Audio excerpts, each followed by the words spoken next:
here at this soul food spot. Like the truck, ridiculous.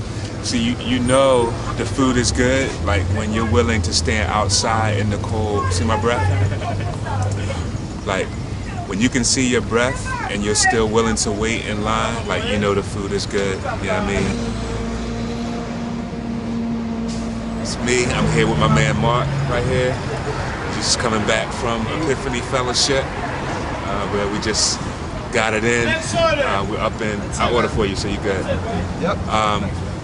We're just up in Galatians chapter 1, just looking at the gospel and the primacy of Christ and Him crucified, which is what the atonement is all about.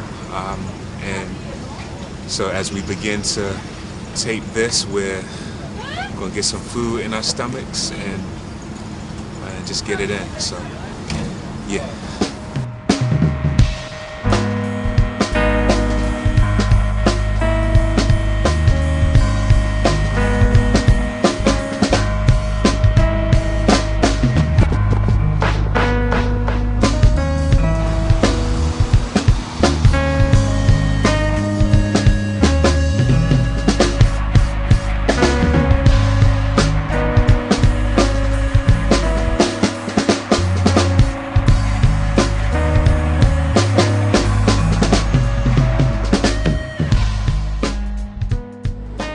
Atonement is the new project.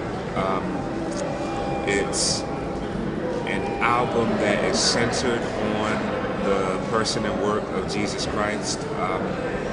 And basically the idea came from I picked up a book called The Cross of Christ by John Stott, which is just a banging exposition of the work of Christ on the cross.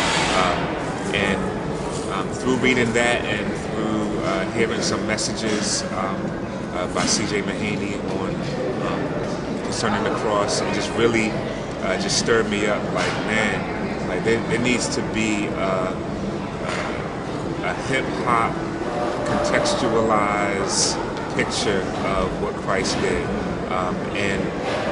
And then also, like, thinking about what Paul said in 1 Corinthians chapter 15, where when speaking of the gospel, he said that it's of first importance. And one of the things that I've noticed, just as we've looked around at what's been being released in terms of Christian hip-hop, the cross is the kind of thing that has become assumed, but not proclaimed. You know what I mean?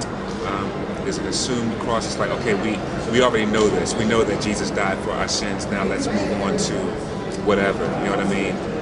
So what happens is after a while, you move on to the whatever, and you find yourself talking more about the whatever than the actual cross, which makes the whatever meaningful. You know what I mean? And so I just felt the need to do something that just centered our focus and attention on the person and work of Christ, particularly at the cross. There's a song called "The Cross," 3 hours, which really zeroes in on the what was happening between the Father and the Son on the cross. That the Father was pouring out the wrath, the fullness of His cup of wrath against our sin on His only Son. So what I need is, I need you to come with me, because we're going to do some time traveling. We're going to travel back about 2,000 years to the most significant event in the history of the universe. You ready? Alright, let's go. Yeah. There's something you gotta see, journey with me.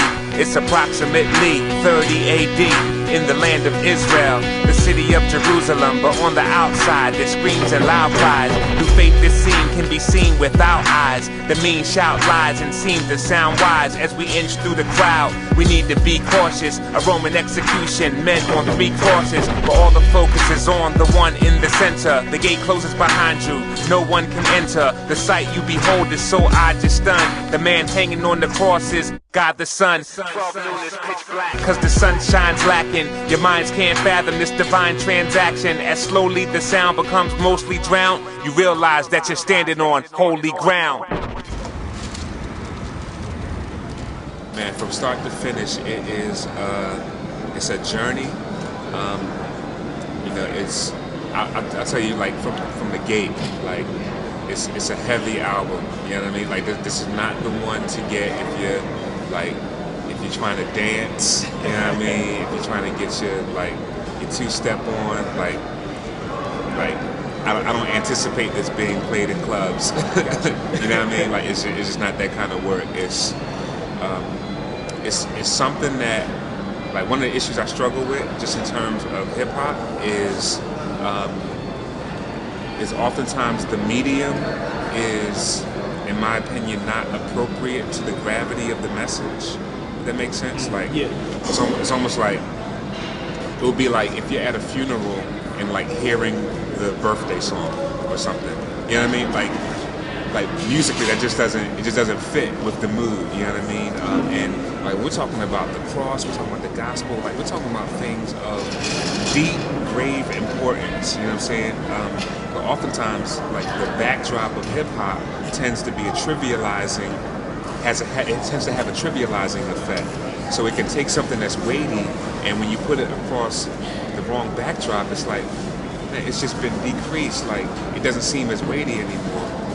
And so with the Atonement, I wanted to choose a musical backdrop that was appropriate to the gravity of the subject. You know what I'm saying? And so the album starts off with like this kind of like cinematic like string intro that's almost feels like a movie, just kind of moving you into like, okay, like this is heavy, this is weighty, like stop what you're doing and listen. You know what I mean? And throughout the album, there's a lot of interludes that just have nothing but music, just to kind of, again, give you time to reflect on what's being talked about, and then the actual songs themselves. Like weighty is the only term that really makes sense. Like even the more celebratory songs are kind of low key in a sense. You know what I mean? And then topically, every song deals with either the need for the atonement, or the actual event of the atonement itself, or the implications of the atonement. And so each song is just like really, we're attempting to get the listener to like, okay, like zoom your lens in on Christ and the cause of